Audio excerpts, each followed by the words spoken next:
Breaking news చూస్తున్నారు. కాంగ్రెస్ లో చేరిన కడియం శ్రీహరికి కాంగ్రెస్ బిగ్ షాక్ ఇచ్చిందా అంటే అవుననే మాట వినిపిస్తోంది. ఎమ్మెల్యే పదవికి రాజీనామా చేస్తేనే ఎంపీ టికెట్ ఇస్తా ఉంటుంది అధిష్టానం. ఏదో ఒకటే సెలెక్ట్ చేసుకోవాలంటుంది కాంగ్రెస్.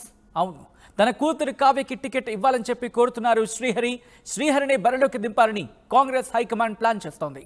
కడియం రాజీనామా చేస్తే ఆ స్థానంలో కూతురు కావ్యకు సీట్ ఇస్తా ఉంటూ కూడా హామీ ఇచ్చినట్టుగా తెలుస్తోంది. ఇటీవల దానం నాగేంద్రకు ఇదే కండిషన్ పెట్టింది కాంగ్రెస్ హైకమాండ్. రాజీనామాకు ససేమిరా అంటున్నారు దానం రాజీనామా చేయకపోతే బొంతుకు ఛాన్స్ ఇచ్చే అవకాశం ఉంది అక్కడ. కానీ కడియం ఏం చేస్తారనే ఉత్కంఠ ఇక్కడ కొనసాగుతోంది. ముఖ్యంగా ఇక్కడ 2 కండిషన్స్ 3 కండిషన్స్ అనే విషయాన్ని కాస్త పక్కన పెడితే కడియం శ్రీహరి ఏం చేయబోతున్నారనే ఒక ఉత్కంఠ కొనసాగుతోంది. ఎందుకంటే ఎమ్మెల్యేకి రాజీనామా చేస్తేనే ఎంపీ టికెట్ ఇస్తా ఉంటూ కూడా కాంగ్రెస్ హైకమాండ్ ఇక్కడ ప్రపోజల్ పెట్టినట్టుగా తెలుస్తోంది. ఈ నేపథ్యంలో కడియం శ్రీహరి ఏం చేయబోతున్నారు? తనకే టికెట్ ఇచ్చి అంటే కడియం శ్రీహరికే టికెట్ ఇచ్చి బరిలోకి దింపాలనేది కాంగ్రెస్ అధిష్టానం యోచిస్తున్నట్టుగా తెలుస్తోంది. కానీ కడియం శ్రీహరి మాత్రం తన కూతురు కావ్యకు టికెట్ ఇవ్వాలంటూ కూడా ఆయన డిమాండ్ చేస్తున్న పరిస్థితి. ఈ నేపథ్యంలో కడియం ఏం చేయబోతున్నారు? ఒకవేళ కడియం కనుక ఒప్పుకోకపోతే కాంగ్రెస్ హైకమాండ్ ఏం చేయబోతోంది? ఉత్కంఠ కొనసాగుతోంది. అప్డేట్స్ తెలుసుకుందాం. మా ప్రతినిధి మధు అప్డేట్స్ అందించబోతున్నారు. మధు, కడియం శ్రీహరి ఏం చేయబోతున్నారు ఇప్పుడు?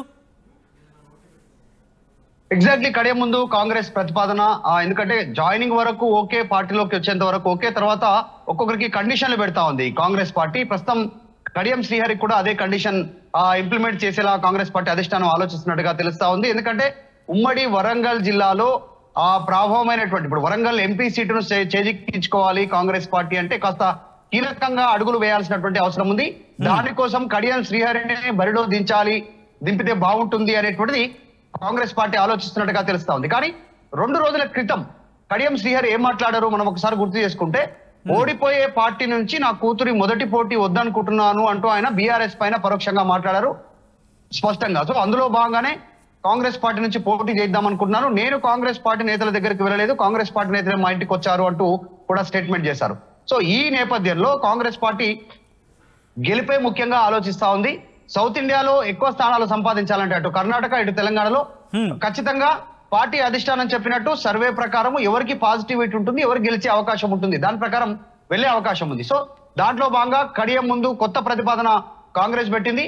ఖచ్చితంగా కడియం శ్రీహరినే పోటీలోకి దించాలని, ఒకవేళ అట్లా కూడా రాజీనామా చేయాల్సిందే. ఎమ్మెల్యేగా ఆయన బీఆర్ఎస్ ఎమ్మెల్యేగా స్టేషన్ గన్పూర్ నుంచి గెలిచారు కాబట్టి రాజీనామా చేసి ఎంపీ అభ్యర్థిగా ఆయన పోటీకి దించాలి. రేపు ఉప ఎన్నిక వస్తే ఉప ఎన్నికలో కడియం కావ్యకి అంటే కడియం శ్రీహరి కూతురికి టికెట్ ఇస్తాము అనేటువంటిది కాంగ్రెస్ పార్టీ అధిష్టానం కడియం శ్రీహరికి కన్ఫర్మేషన్ ఇచ్చినట్టుగా తెలుస్తా ఉంది. ఈ అంశంలో కడియం శ్రీహరి ఏం చేయనున్నారు అనేటువంటిది ప్రస్తుతం ఉత్కంఠ కొనసాగుతోంది ప్రస్తుతం రాజకీయ వర్గాల్లో, ముఖ్యంగా వరంగల్ జిల్లా పాలిటిక్స్ లో.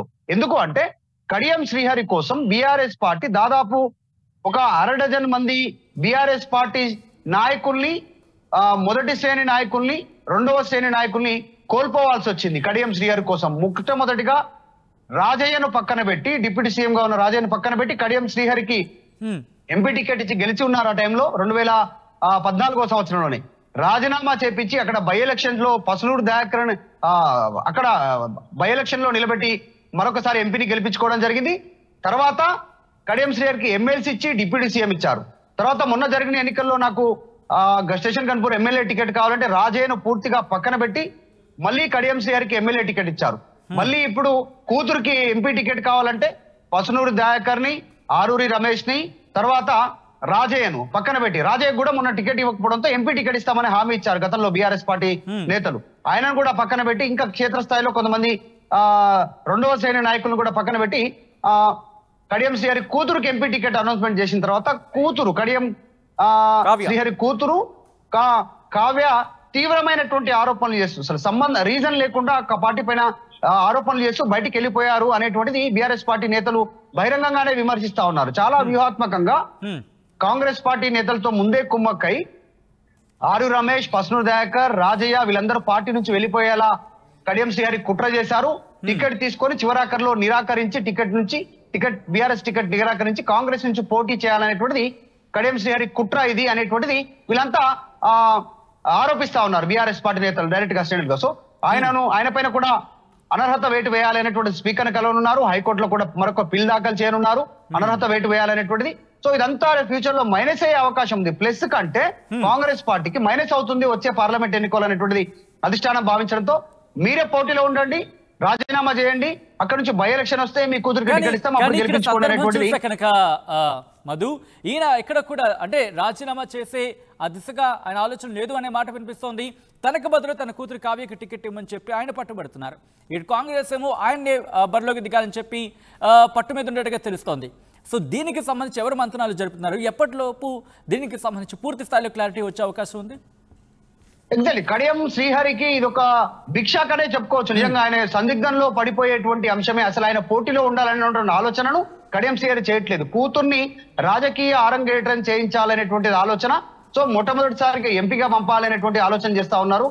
జాతీయ నాయకులతో పరిచయాలు కావచ్చు, ఫేమస్ గా అంటే కొంచెం పొలిటికల్ గా ఫేమస్ కావాలన్నా కూడా ఎంపీగా నిలబెడితే బాగుంటుంది. క్షేత్రస్థాయిలో ఉండే రాజకీయాలను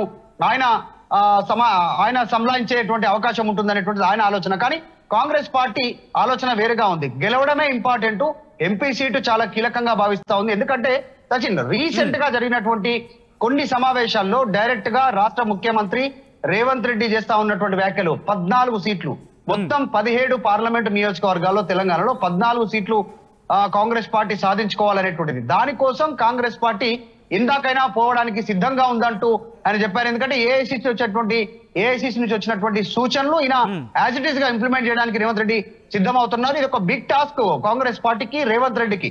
100 రోజుల పాలననే రెఫరెండం అంటూ ఈ ఎన్నికలకు వెళ్తా ఉన్నారు రేవంత్ రెడ్డి. కాబట్టి ప్రతి సీటు పైన, ఇంకా మిగతా పార్లమెంట్ సీట్ల పైన కూడా కాస్త సందిగ్ధత ఉంది. సో అందులో భాగంగానే వరంగల్ ఇంకా అనౌన్స్మెంట్ చేయలేదు. కాబట్టి ఈ విషయంలో మరి కడియం శ్రీహరి ఎట్లా ఒప్పుకుంటారు ఏంటి అనేటువంటిది చూడాలి. మరి ఈయననే కాంగ్రెస్ నేతలకు సర్ది చెప్తారా, కాంగ్రెస్ పార్టీ నాయకులు చెప్పినట్టు ఈయన ఒప్పుకుంటారా చూడాలి. వరంగల్ సీటు పేరు వచ్చేంత వరకు, అక్కడ అభ్యర్థి ఎవరు పేరు వచ్చేంత వరకు ఈ సస్పెన్స్ కొనసాగుతుంది.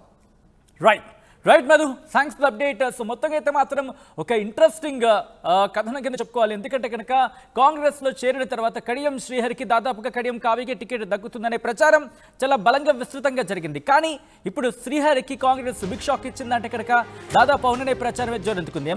ఎందుకంటే ఎమ్మెల్యే పదవికి రాజీనామా చేస్తేనే ఎంపీ టికెట్ ఇస్తా ఉంటుంది ఇప్పుడు అధిష్టానం. ఏదో ఒకటే సెలెక్ట్ చేసుకోవాలంటూ కూడా కాంగ్రెస్ అధిష్టానం చెప్పినట్టుగా తెలుస్తోంది. అయితే తన కూతురు కావ్యకి టికెట్ ఇవ్వాలంటూ కూడా శ్రీహరి పట్టుబడుతున్నట్టుగా తెలుస్తోంది. ఇటువంటి నేపథ్యంలో శ్రీహరిని బరిలోకి దింపాలంటూ కూడా కాంగ్రెస్ హైకమాండ్ కూడా అటువంటి ప్లాన్ ని రచిస్తోంది. కడియం రాజీనామా చేస్తే ఆ స్థానంలో కూతురు కావ్యకు సీట్ ఇస్తా ఉంటూ కూడా హామీ వచ్చిందంటూ కూడా ప్రచారం జరిగిన నేపథ్యం. ఇటీవల దానం నాగేంద్ర విషయం కూడా మనం చూసాం, ఇదే కండిషన్ అప్లై చేసినట్టుగా తెలుస్తోంది. ఏం జరగబోతుంది, ముఖ్యంగా కడియం శ్రీహరి విషయంలో ఏం జరగబోతుందనే ఒక ఉత్కంఠ మాత్రం కొనసాగుతుంది. ఇటు కడియం శ్రీహరి రాజీనామా చేసి బరిలోకి దిగుతారా, అలా కాంగ్రెస్ అధిష్టానం ఒప్పిస్తుందా, లేకపోతే కడియం శ్రీహరి పట్టుబట్టినట్లుగానే కడియం కావ్యకు టికెట్ ఇస్తుందా, ఏం జరగబోతోంది వేచి చూద్దాం.